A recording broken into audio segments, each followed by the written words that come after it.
good morning, good afternoon, and a very good evening to you, the good people of the tube. Hope you're feeling grand, and always when you want. Hello to everybody.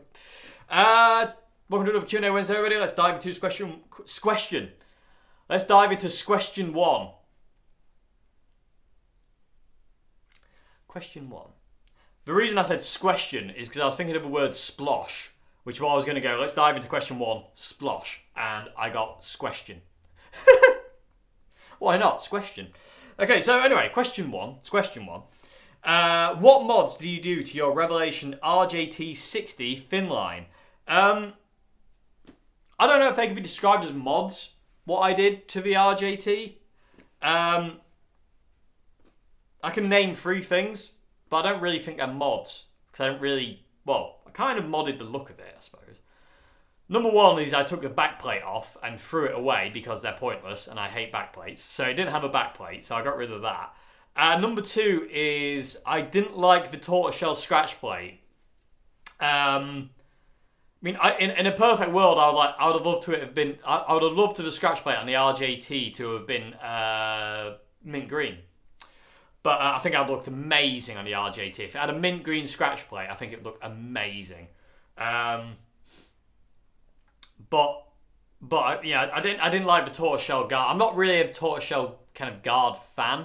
I've got one guitar with a tortoiseshell, and tortoiseshell kind of like esque kind of guard, pick guard, and it looks really, really cool. But I don't really like the look of it. I didn't like the look of it on the RJT. So what I did was, initially what I did is I covered it with a white vinyl kind of like thing. But that didn't work, and it ended up kind of peeling off when I would, where I was strumming, I would scratch, like, because I scuff up the finish around where my plectrum hit, I was scuffing up this vinyl, and it looked really rubbish because it was kind of like, it just didn't look very good. So eventually what I did, I took the scratch plate off and I sanded off that top layer. It took forever. I sanded off the top layer on the scratch plate down to the white plastic because it was tortoiseshell white, black, white, and so I basically just sanded that down and then just kind of like shined it up as best I could. So I had a white plate, which I definitely like more. It made it look like a sweet. It made it look like you could eat it, but I liked it. It looked really cool. I preferred it to the tortoiseshell one. But again, if it had a mint green scratch plate, I think the RJT Fiesta Red thin line would have looked absolutely perfect. I probably wouldn't have sold it. I shouldn't have sold it in the first place. Idiot Dave. It actually came up for sale. I think I've said this already, but it actually came up for sale. The guy I sold it to was selling it beginning before lockdown. And I actually contacted him, and I was umming and ahhing about should I buy it back, shouldn't I? And eventually the decision was made for me because somebody else bought it, and damn. Basically. Anyway. Okay, third mod that I did to the RJT, if you can call it a mod. The only other thing I did was I screwed out the pole pieces in the humbuckers. So on the RJT, they're kind of like P90 sized humbuckers, and you've got basically got 12 kind of like pole piece screws. And what I did is I screwed them out so they were kind of staggered, like a Stratocaster pickup. Like, so you have that stagger on a Stratocaster. I did it in this kind of like dome shape. So like you had the low E, A, D, G, B, and E. I did that on both sides. So bridge and neck, both sides of the pickup, they matched. And I liked the sound of that more. For some reason, it gave it a bit more of a. It sounded wicked before, but I thought it sounded better after. And if I got another one, I would do that. If that makes any sense, like in all fairness, it'd be like one of the first things I did. If I got another RJT. It'd be the first thing I did is I would get that stagger back on the humbuckers. In all fairness, I think back now and I'm just like thinking, why did you sell that guitar, Dave? I can hear it. I can still hear that guitar, and it was so good. Oh my God, I'm such an idiot. I am such an idiot. Anyway. Doesn't matter. You live and you learn. I've learned a valuable lesson from that one. And anyway, I'm sure we've all been there. Anyway, but yeah, other than that was it. I didn't do anything else to it. Like I say, I made a scratch plate while I got rid of a back plate and just staggered the pole pieces in the humbuckers. it made it look really cool as well, because what I did is I lowered the pickups as low as they would go into the body, and then brought the stagger up, so they stuck out really high. And I thought it looked really cool, and I got the inspiration from seeing a 56 Gold Top Les Paul. And this 56 Gold Top Les Paul was, the P90s were sunk, basically. They were really low in the body. They weren't all the way in, but they were really low, and somebody had wound the pole pieces out really far, so the pole pieces stuck out really far from the actual base of the pickup, and I really liked the look of it, so I tried it on the RJT, and it looked really cool, and I reckon it sounded better. I preferred the sound of it. It was brighter and more kind of like, I can't say it was more live, because that's not true, but it definitely had a bit more dynamic response, if that makes any sense. So yeah, other than that, I didn't do anything to it. I didn't mod out, there weren't different pickups, there weren't different pots, switches, or anything like that. I just, it was more aesthetics than anything else. And I say the pole piece thing. But again, that was it. And like I say, if I did get another RJT60, I would definitely put the stagger back, because I definitely preferred it. Once I did it, I was like, that's it. I'm not going back to screwing them that down. So that. I didn't really mod it. There was aesthetic in that humbucker thing, but that's about it. I don't know if they're classed as mods. I suppose they are in a way, but they're not major kind of things. And I wasn't changing out machine heads and all that kind of thing. It didn't need anything doing to it, to be honest with you. It didn't need the scratch plate sanding. It didn't need the back plate taken off, and it didn't need the humbuckers staggered. It didn't. But I did it just personal preference and also experimentation, and also just having fun with it more than anything, Anyway, you also asked, did your volume lose tone when it went below 5? Did the volume lose tone when it went below 5? They do.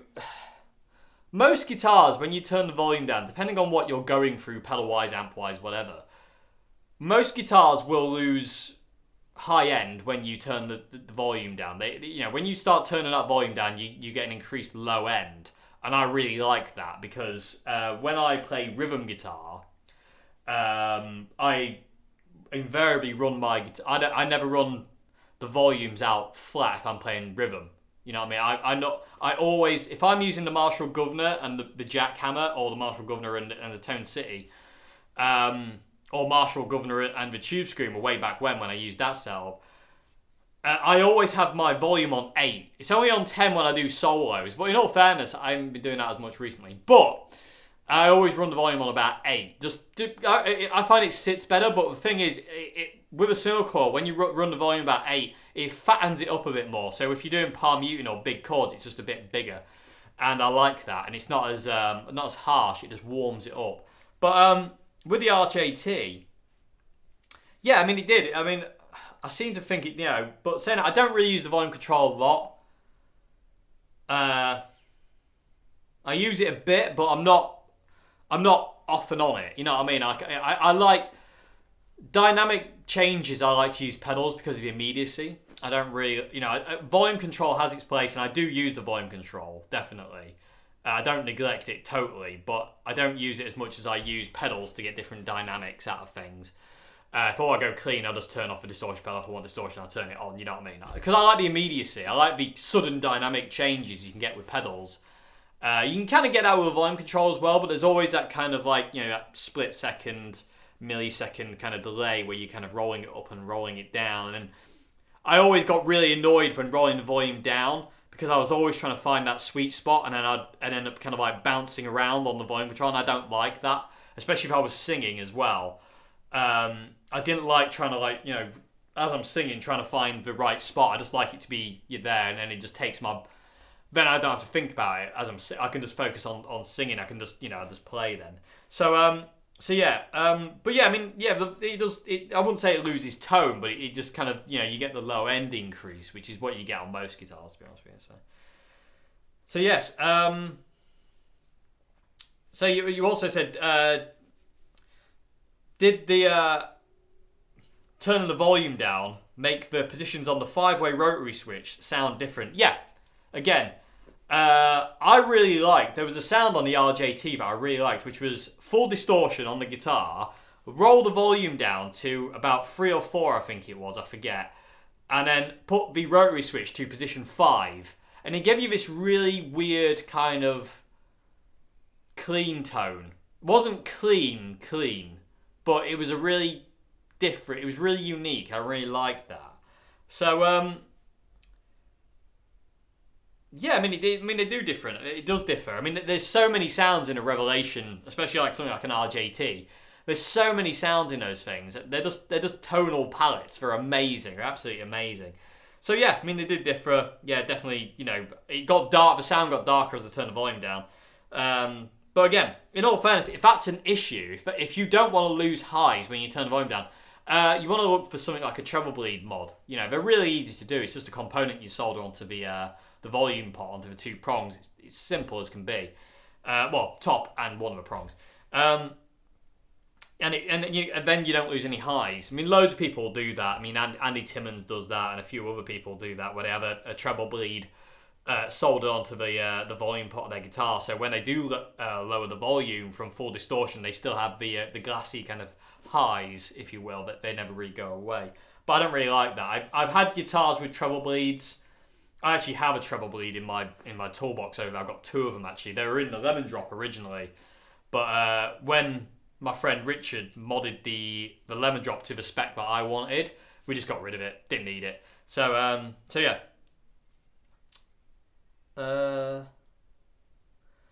So yeah, I mean, yeah, and also, yeah, depending on positions, yeah, the rotary switch did change the sound. I mean, depending on where the volume was, the rotary switch sounded totally different to where the volume was on full. It was really cool. I love it. I absolutely love it. You also said, did you notice a hum with the RJT? I mean, I don't know.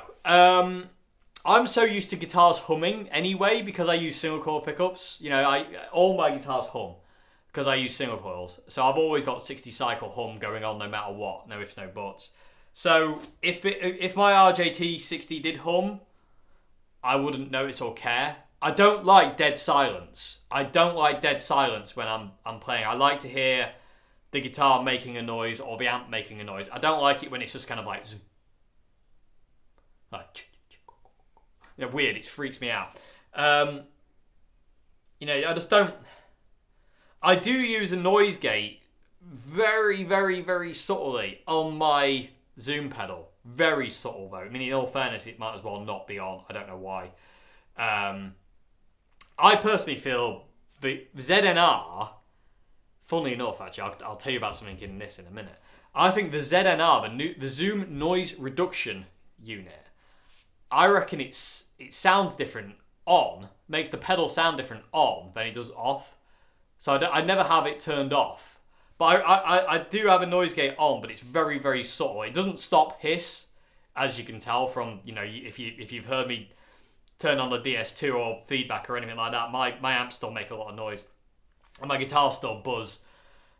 But I just like the noise. It's like on my Zoom G2.1U, I always have a chorus on. The chorus is turned all the way down, so everything's basically on 0. I think it's like 100. But without it, something doesn't sound right. I don't know if that's me being neurotic, but I always have a chorus on. I've always had that chorus on. I don't turn the module off. I just turn everything off. I just turn everything down. There's no sound of chorus. You can't hear the chorus. But for some reason, if I turn that off, for some reason it doesn't sound or feel right. Again, it could be just being neurotic, which is probably true. I don't know. But to me, I always have that on. The same with the Zoom noise reduction as well. And I'll get to something about the G5 in a minute. But yeah, so... But again, it's not... I never have a noise gate on to the point where it's making everything dead silent. I don't like that. It would... If you're kind of like doing kind of like stabby... If you were going to stuff like that, and you needed it to be dead silent in the gaps, then a noise gate's perfect for that. But I don't. You know, I like the noise. I like feedback coming in. And I like that horrific kind of like kind of crazy noise that the DS2 gives.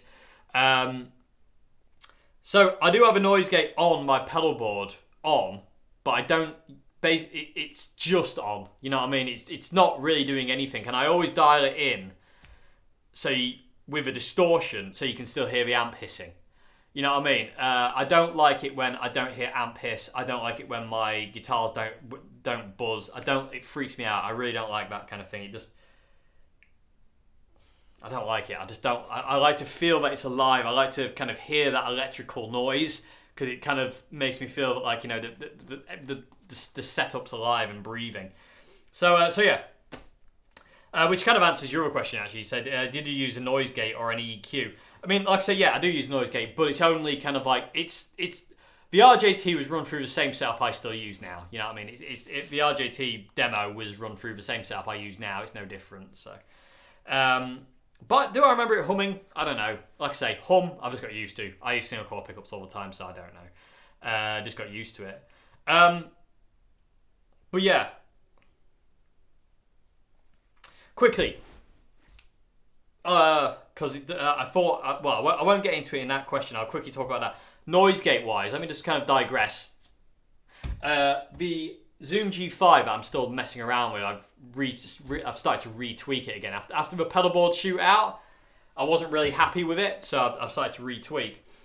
And oddly enough, I put the ZNR Zoom noise reduction module in, and for some reason it just sounded better with it on.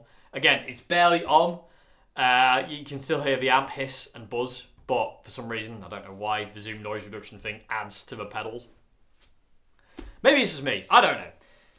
Anyway, but anyway, I hope that's answered your question anyway. Like I say, I didn't do a great deal of mods to it. Did it hum? I don't remember. I mean, I probably did. I don't know.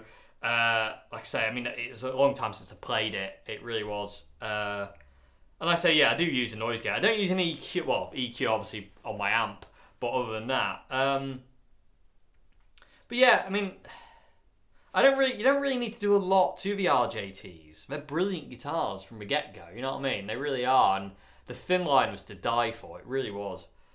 Oh, Fiesta Red thin line. Oh, what am I doing? Double bound as well. Idiot. Anyway, I hope it's this question. I'm going to move on to question 2 now. Question 2 is, have you listened to Joy Division and what do you think of them? Yes, I've listened to Joy Division since I was probably about 4. My dad was, my dad always used to listen to, you know, I was brought up on punk music. I was brought up on punk and the Pogues and Irish traditional music, English traditional music, people like Martin Carthy. You know, I was brought up in around that kind of music. You know, I remember watching when they started doing it way back when. I don't know how old I'd have been, but like Sounds of the 70s was on, and I remember the first Sounds of the 70s I saw was the Clash doing Tommy Gun, and they're doing it on something else, a TV show called something else, because they never went on Top of the Pops, and Joe Strummer, he starts the video on the drum riser and he jumps off the drum riser and he's got a Telecaster with like a picture of a tiger on it, a picture like, you know, like some stickers and bullets and other stuff on it, and it's got a white maple neck, a proper white maple neck. But that wasn't what struck me at the time. Although I did like the guitar when I was about 6 or something like that. I don't know how old I'd have been. But the thing that stuck out to me was the way Joe Strummer looked. He had that kind of like T-Bird kind of style hair, like quite big hair. He had sunglasses on. He had a black shirt with a red collar that was up, white trousers, and I was like, oh my god, he's the coolest guy in the world. I just wanted to be Joe Strummer at that point. And it was through that, and through that I first saw Joy Division doing Transmission. And they were doing Transmission. I remember being scared of Ian Curtis when I was younger. I remember I really liked the song Transmission, but I used to be scared of Ian Curtis, especially on this footage of him, because obviously Ian Curtis was prone to, he was an epileptic, and he was prone to have like, you know, epileptic fits on stage and all that kind of thing. He was very, very tortured, the man was. Very, very tortured. And I remember he scared me. And again, you know, when you're that young, you don't understand why these people act the way they do, but he used to... It kind of was a bit much for me to look at him, especially when he would start doing bits, especially in Transmission, when he would kind of lose it and he looks at the camera and he's wide-eyed and he's sweaty and it just looks a bit scary, and it freaked me out when I was younger. But yeah, he was a very tortured man, sadly, and yeah, it's very, very sad what happened to him. It really is. I mean, And I say, you know, phew. But yeah, I mean, I love Joy Division. You know, I love Joy Division. They are one of my, you know, my favorite bands. I don't listen to them a lot anymore, but I love songs like New Dawn Fades and it's so dark, and you know, Love Will Tear Us Apart and Shadow Play and stuff like that. I love the word Shadow Play. It's a Rory Gallagher track as well. I need to write a song called Shadow Play just because I like the name of it. And the imagery it conjures up is stunning. Anyway, but yeah, I mean, what else is there? I mean, there's loads of songs. She's Lost Control. Yeah, but again, I was brought up on bands like Joy Division, Sex Pistols, The Clash, Adam and the Ants. You know, Stranglers. Oh, I could go on for ages. You know, I say the Pogues. Pogues are a massive part of my childhood. You know, all these bands that I was, you know, all these punk bands, because that's what my dad listened to. And when we went out with my dad in his truck, like if I went to work with my dad when I was younger, or we just went out to meet family or whatnot, it would always be punk music on. And songs like Golden Brown, considering what that song's about, is a really awesome childhood memory for me. I don't know what it's about. I didn't care. I just liked the song and the melody, and you know, stuff like Hanging Around by the Stranglers, and you know, like I say, Tommy Gun by the Clash, London Calling, White Riot, Anarchy in the UK. All these songs, they've got so many awesome memories. Message in a Bottle by the Police, Susie and the Banshees, stuff like that. All got such wicked memories. Again, Joy Division. So yeah, I mean, I like Joy Division. I listened to them growing up. You know what I mean? There was so many songs that I listened to growing up from bands like that, and I was raised on that kind of thing. And again, songs like you know, stuff like the Pogues did and stuff like that, and just unreal. You know, that's what I was brought up on. And yeah, really, really cool. Yeah, so yeah, I listen to Joy Division. I don't listen to them as much anymore, but I still love them when I do listen to them. And they're wicked band. And then obviously, you know, it's very short-lived, really. You know, sad. It's really sad. It really is sad. You know, it was very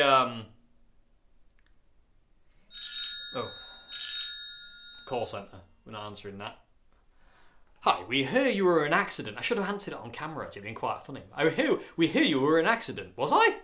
Anyway, I don't think there's anything else I can add to that. No, there isn't. So anyway, yeah, I hope this answers your question. Move on to question 3 now. Question 3 is the Zoom? Here we go.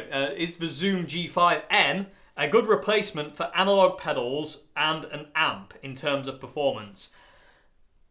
I have to say no, just because the video I did the other day when I compared the G5n with my analog pedal board, the G5n just didn't quite stack up. I mean, I still love the G5n, and I'm not going to get rid of it. I still would like to do the thing of one day give it away. This one, I would like to give it away and do like a giveaway, but kind of have it I won't factory reset. I'll just give it away with my presets, if that makes any sense. So that's an idea. Of whether that'll happen or not, I don't know. But yeah, that would be the idea for the future. But yeah. So is it good replacement for analog pedals and an amp? Not really. I mean, I wouldn't recommend it personally, just because I can't at this point in time. Because like I say, when I compared this to my analog pedal board, it just didn't stack up. You know, it sounded good. But when you compare it to something else like that, you just like, there's just so much clarity and dynamic range and stuff like that in the pedal board, individual pedals, that wasn't there in the Zoom. It's unreal. It was such an eye-opening experience. I've never done that with any of my pedal boards. I've never ever done a side-by-side recorded comparison between any of my pedal boards, and the analog pedals just came out totally on top. Closely followed by the HX and the Helix, and then sadly Mr. Zoom, I don't want to say stone dead last, but it was the last one. If I had to pick out of those 4 setups, it would be my analog board. But is it a good replacement for analog pedals in terms of performance? I mean, I wouldn't say so, really, sadly. I mean, I don't know how well that thing will perform under pressure, because I can't gig it. Because obviously there's no gigs this year. It's going to be probably the first year I think this will be the first year in 18 years I have never played a gig. This will be the first year in 18 years I haven't played a live gig. Did I get to do one this year? Oh no, I got to play one. No, that's not 100% true. Yay! I'm happy about that actually because it was a bit grim. I did a gig in January actually before I got really ill. I did a gig in in my hometown. So yeah, woohoo. So yeah, at least that's okay. They still got one in. But yeah, is the 5N a good replacement for analog pedals? I can't say yes, really. I really can't. I just don't think it doesn't quite stack up. It just didn't. And I'm really disappointed in that, to be honest with you. There's a part of me that kind of wishes I'd never done the comparison, but there's a bigger part of me that goes wicked, because now I can go back to the drawing board with the G5N and really start to tweak it and go, right, what's missing? In all fairness, I think when I really start to tweak this thing, I think I'm going to film it for a video, and we'll kind of and I'll show you what I'm doing and how I'm doing it. Just I don't know. Would you be interested? People of YouTube, would you be interested in a video on tweaking the G5N to make it sound a bit like, if we take my analog pedal board as kind of like the base, so to say, can I tweak the G5N to sound like my pedal board? Is it possible? Would you like to see a video on that? Let me know in the comments section below. But yeah, is it a good replacement? No, I would stick with your analog pedals personally. I just think they'll sound better. I mean, the 5N sounds great. It does sound great, but compared to stuff like that, I don't know. It just isn't quite there. It's a shame. It really upset me. That video really upset me because I really wanted the 5N to come out on top, and it just didn't. Anyway, did it sound bad? No. Did it sound good? Yeah. Oh, it sounded okay. Yeah. But it was a bit harsh, and then it was really dark and dull. It was weird. Anyway, hope it's such a question. Going to move on to final question today. Everybody, question 4. Question 4 is, what are your opinions on the Marshall Vintage Modern amp? I've only tried a few Vintage Moderns. I've tried the 212 combo, and I've tried a half stack. But that's as far as I've gone. Personally, I didn't like them. They're supposed to be like a plexi, but they weren't. I didn't like the Vintage Modern at all. It just didn't. It didn't do it for me, is what I can say. I didn't like the blue either. I silly. I didn't like the blue at all, and it wasn't a very nice blue, I don't think. But or were they purple? They were blue, weren't they? Am I forgetting? I don't know. I thought they were blue, but I don't know. I could be wrong. But personally, I didn't like the Vintage Moderns. We had a combo. Was it combo? Yeah, it was. It was a 212 combo in Old Hat. Yes, it was a 212 combo in Old Hat. And I didn't like that. I plugged into it a few times to see, if I could get anything out of it that I liked, and I never did. And I also tried a half stack at a friend's house once, and I was just like, it's not there. It's not there. So yeah, I didn't really like the Vintage Modern. It doesn't really do anything for me. I didn't really like it. I didn't click with it at all. You also asked what are my thoughts on the Marshall Origin 20. Now that amp I liked. The Origin 20, I would pick the Origin 20 over the Vintage Modern myself, just because the Origin definitely had that more classic Marshall thing. It sounded to me like a it did sound like an old Marshall with like a modern tinge, but it was a bit more vintagey than usual, than more modern Marshalls. But yeah, I did like the Origin. The Origin 20 was a great amp. Really enjoyed that amp. It really was a nice amp. I'd definitely pick that over the Vintage Modern given the choice. And also you have the ability to run the Origin quieter. Like you spoke about the 50 watts of the Marshall Vintage Modern maybe being a bit too much. And yeah, the Vintage Modern are loud. They are loud amps, and they only sound good when they're cranked, the Vintage Moderns, I thought. The combo sounded good when it was turned up, but lower volume it was a bit meh. The Origin, you can kind of get away with cranking that thing because you can run it lower output and stuff like that. So yeah, I mean, between the two, I would go for the Origin personally. I mean, I like the Origin better. its EQ was nicer as well. I didn't really... The vintage modern EQ, I didn't like it. It just didn't work for me. And you also asked, yeah, is it possible to get the John Frusciante tone with the Origin? I did do a demo on the Origin. I don't remember. I mean, to get that sound, I don't remember if I got it or what. I don't remember that. I don't remember. It was a while back now. I think was that last year? I don't remember. But maybe it was. I think it was last year when I did the Origin demo. But I forget.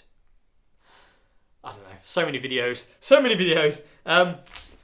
But yeah, can you get a John Frusciante tone with the Origin?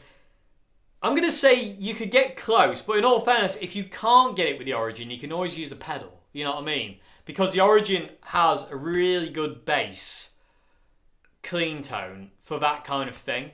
If you know what I mean, like, you know, you could always get something like a Jackhammer or a Tone City Golden Plexi or a Marshall style pedal, just to kind of kick the front end of the amp, if you know what I mean. So yeah, I mean, could you get it straight in? I don't remember if I did it. I don't remember if I got that tone straight into the amp. I don't remember what happened in the demo. I really don't. Like I said, there is a video of me demoing the Origin somewhere on here. And I would have probably done an intro jam with myself, so that would have probably been used. I don't remember what I did in that video. Probably. I mean, I'm just going to say probably. Most probably. But again, if not, you can always get away with getting a pedal. You know what I mean? And because it's a Marshall already, you're quite high up on the ladder, so to say. So yeah, most probably you can get that kind of you get John's dirty, cleanish tone out of the Origin, definitely. So yeah, definitely. If not, use a pedal. You know, it's quite easy, really. I don't remember if I did it or didn't. I really don't remember. So much has happened since then. Yeah, I don't remember. Yeah, but you probably do it anyway. But yeah, between the vintage modern and the Marshall Origin, I would definitely go for the Origin. It's really great amp. You also asked, last part of question 4 was, have you tried the Marshall DSL? And can you get John Frusciante tone out of the DSL? I haven't tried any of the new DSLs. I've tried the old DSLs, the dual super leads, but I haven't tried any of the new ones. So I really don't know. I really can't answer that. People of the tube, I call out to you and your help here. If anybody has a new Marshall DSL, or even an old Marshall DSL, or any of the DSL series, and you're a John Frusciante fan, how do you feel it stacks up in the whole John Frusciante tone realm? Because I say, I mean, I've never really spent enough time with the DSL to know that for sure, if that makes any sense. So, people of the tube, I reach out to you here. If you do have a DSL and you're a John Frusciante nut, like me, does it get close to that kind of sound, or do you have to use a pedal to get it in the ballpark, or you know, what do you do if it works or whatnot? So because I say I've never tried the new DSLs or you know, I've tried some of the old ones, but I've only come to think of it now. I remember I did a gig last year. Well, I've done a few gigs with it actually. Funnily enough, I've done a few gigs where a backline was supplied by the same people. And the backline supplied was a 1x12 Marshall DSL 2000. It was the 1x12 one. Give me a moment. I just want to make sure I'm actually saying the right thing here. I don't want to get it wrong.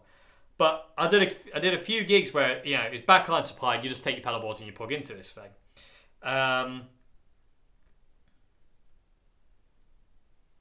Nope, I can't spell. Just trying to find a picture so I can show you what I mean. Images. Yeah, that's the thing. Oh, come on. It's taking its sweet time. Yeah, the JCM DSL 401, the valve amp, and I can't get a bigger picture, but that one. I've used that one a few times because I say it was backline supplied at a gig, and I had to plug into that, and I loved that amp. Oh, absolutely, every time I plugged into it, I've probably plugged into that same amp about 6 times. And every time it delivered. It was so good. In all fairness, I actually asked the guy who owned it, would he sell it? And he said no. But it was a great amp. It was a great amp for... It was just a wicked amp. I only used OD1 to do it, but the DSLs, I mean, those ones, it's so cool. They're such a wicked amp. I mean, and they don't break the bank as far as I know, do they? Let me just go back to that one. Oh, come on. Where's the price? Damn you. Yeah, £375 on Reverb. Wicked. Yeah, I mean, the 401, I really like the 401. But I haven't tried any of the new modern DSLs. But the older ones, I've tried that. Actually, funny enough, I tried the head once. It was the JCM 2000 DSL head, and it was the half stack. I didn't like that at all. It sounded really... I don't know, it just didn't sound very good. It sounded really harsh. It was like the TSLs as well. The Marshall TSLs, I always found them to be really fizzy and thin. I apologise for my phone, everybody. But yeah, the older DSLs, yeah, they're wicked. They are absolutely wicked, and I love them. Especially that one, which I've plugged into on many occasions. I should have just stolen it. I should have just run. But yeah, eat my own hair. I would like to try one at some point. I really would. I mean, they're outside of my price bracket, so I have to buy one. But, you know, if I can find somebody who's got one, maybe I could borrow it at some point. I don't know. But I don't know. As I say, people of Tube, I reach out to you here. You know, is it... Because if I was using that Marshall DSL, that 401, I would just use the... I'd just use the pedal board.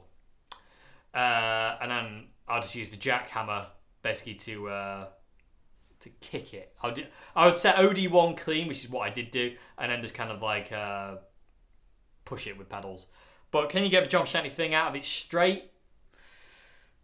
Possibly, but I don't know, because I've never really had a chance to kind of try it, so I really don't know at this point in time. But so yeah. But again, people of the Tube, help us out here. Is it possible to do that? So yeah, that was quick. Anyway, was it quick? I don't know. Felt quick. Probably wasn't. No, 37 minutes. Okay, so... Sorry, that was really loud. I don't know why that no came from. Anyway, I hope you enjoyed this video, everybody. I hope you enjoyed this Q&A. I hope I've answered your questions okay. I hope there's something in there you can take away. I'm just lamenting the loss of the RJT now. Anyway, it's okay. All is well. Yeah, if you want to submit a question for Q&A Wednesday, everybody, description box below has an email link. Just email me at that link, and I will get to your question as soon as I get to it. I go through it kind of sequentially, but if it's a question I've already answered, I won't answer it. You know what I mean? Because I've already done it. You know what I mean? So if there is a question I haven't already answered, it means I've already answered it somewhere in another Q&A. But yeah, so what am I rattling? When I speak in this corner, I can hear something go, bah! It's the 12 string. It's the 12 string on the wall. My voice is affecting it. Okay, so, is there anything else to talk about? I don't think there is. No, there isn't. So, thank you very much for watching, everybody. I hope you enjoyed this Q&A. As I say, I hope I answered your questions okay. There's the fear. Shut up. Not you, guitars. Not you. I'm talking to it. Yes. I'm hoping soon, actually. Good point to mention. I'm hoping soon to do a update video. Do something with the Harley Benton kit guitar. I'm waiting on the ability to buy new electrics and pickups. In all fairness, as it is, this guitar, with its new relic job, is perfect. There's nothing wrong with it. It's really, really cool. But because I'm giving this away, I want to make it really, something else, if you know what I mean. So I do want to get new pickups. I do want to get new electrics for it. The tremolo's fine. The neck's fine. The nut needs a bit of attention. I noticed that the other day, that the nut could do being cut a little bit better, which I'll do at some point. Again, I'll do it on video. Other than that, I mean, this guitar rules the day, and I love playing it, and I do play it. I don't play it in videos. I haven't used it in a video in a while, have I? But I do play this guitar. It's a great guitar. Love it. The neck on this is wicked. It's quite fat, but I like it. Lovely. Absolutely gorgeous. It really is. And I really like the relic job on it as well. I definitely prefer the relic job to it not, if that makes any sense. So yeah, happy days. Anyway, but yeah, I'm just waiting on being able to buy new pickups and new electrics for this thing, and then we'll do more videos with this thing and get it to the spec I want it to be at for the giveaway. If I ever get to 100,000 subscribers, like, because I know what pickups I want in it. I'm not going to tell you at this point in time. And I know what kind of, like, you know, electrics and that kind of thing. So that is really the only thing that needs changing on it. Like I said, I do need to recut the nut just because it's not quite right. And I do want to swap out the electrics. I need to get a new soldering iron first, though, because my soldering iron's broken, which is very annoying. So I need to get a new soldering iron. And yeah, because the Wilkinson bridge works a treat. The machine heads work a treat. It's just, like I say, it's so perfect as it is. But, like I say, because it is a giveaway guitar, I know what I want in it. Anyway, when I get around to doing that, you'll see anyway, PeopleTube. I will get a video done for you. So anyway, hope you enjoyed this vid, everybody. I will see you again on Friday for another vid. Hope you have a great morning, afternoon, and a good evening. And yeah, I'll see you on Friday for something. I have no idea what. Might be the Zoom vid, maybe. I don't know. Let me know in the comment section below if you'd like to see a video on tweaking the Zoom, see if we can get it closer to my my analog pedal board. See if we can get it in the ballpark at least, you know, just see what happens. Yeah. Because it's frustrating. It really is frustrating that. Anyway, shut up, Dave. Shut up. Anyway, thank you very much for watching, everybody, and goodbye.